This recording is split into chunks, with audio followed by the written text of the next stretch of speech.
Okay, so for some odd reason, I can't find one of my best videos that I come back to kind of relearn kind of what it encompasses in regards to what I need for the study, because there was a group of videos that I come back to all the time in order to learn things. But cutting straight to the point, what is Romanticism? The philosophy of what is Romanticism, but explained in the best way possible, at least in a sense that the most basic way that I can sum it up is that it is kind of the potency of an idea that literally makes your mind do backflips and front flips, but literally almost as if anything, it's kind of undefinable as a feeling.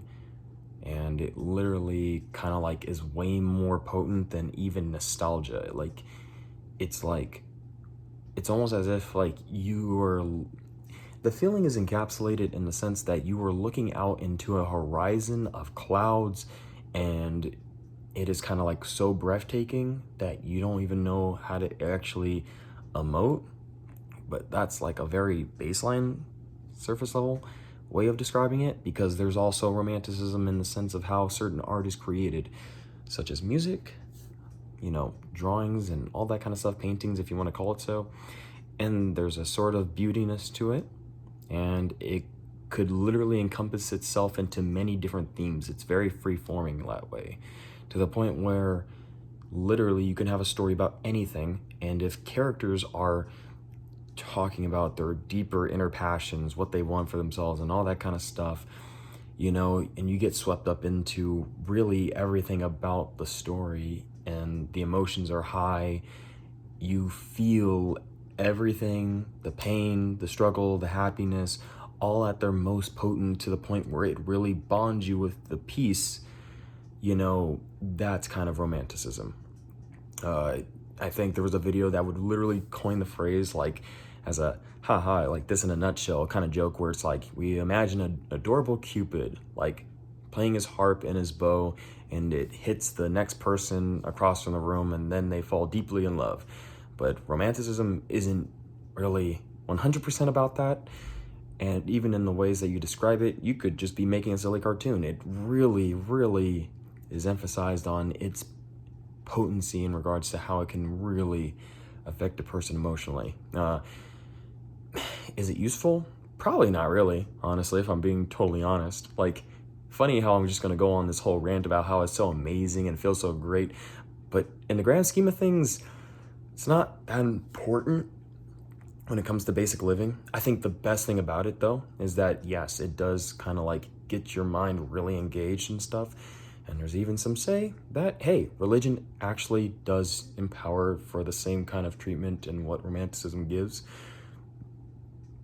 So maybe there is an importance for it after all.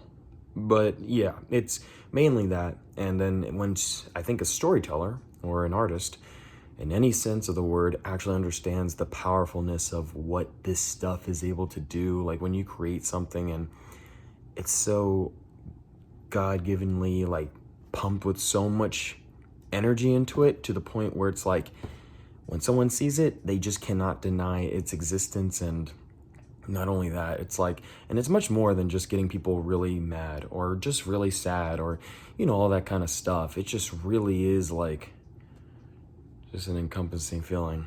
But now I'm like starting to lose track of everything. But yeah, it's the potency of an idea that makes your mind do backflips and front flips, and it probably doesn't even know that it's doing that. It's probably just kind of like, I don't know, just staring at it and just like, what the fuck? Like that's the last reaction of it. But this is what romanticism is, and I don't know. I don't have a video to actually explain this anymore because it's gone.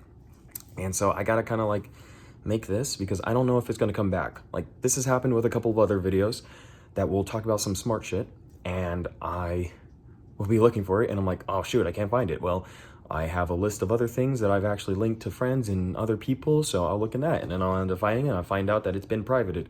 I'm like, God damn it. And I don't have the UR code to like really get into it and, relive the idea, the thing that kind of like I need at the moment to like remember it. Like this is probably, most likely, this is getting into the theory casting.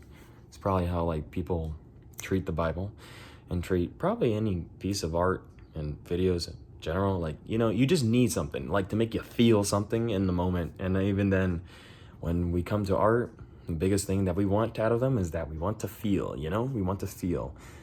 And of course, I'm trying to plan for something cooler that I profit from, but that's like the first step. Like the feeling that whatever work that you make elicits, that's kind of how you create, like, you know, amazing works that then probably you can make money off of. But that part has to be realized. Otherwise, you're kind of just being an annoying salesman, just selling like something that probably people don't want. Like if you get a lot of emotional significance and reason for people to care, then that's when people like change how they look at that thing. And now that thing becomes a symbol of whatever romantic ideal that you're casting into them. But yeah.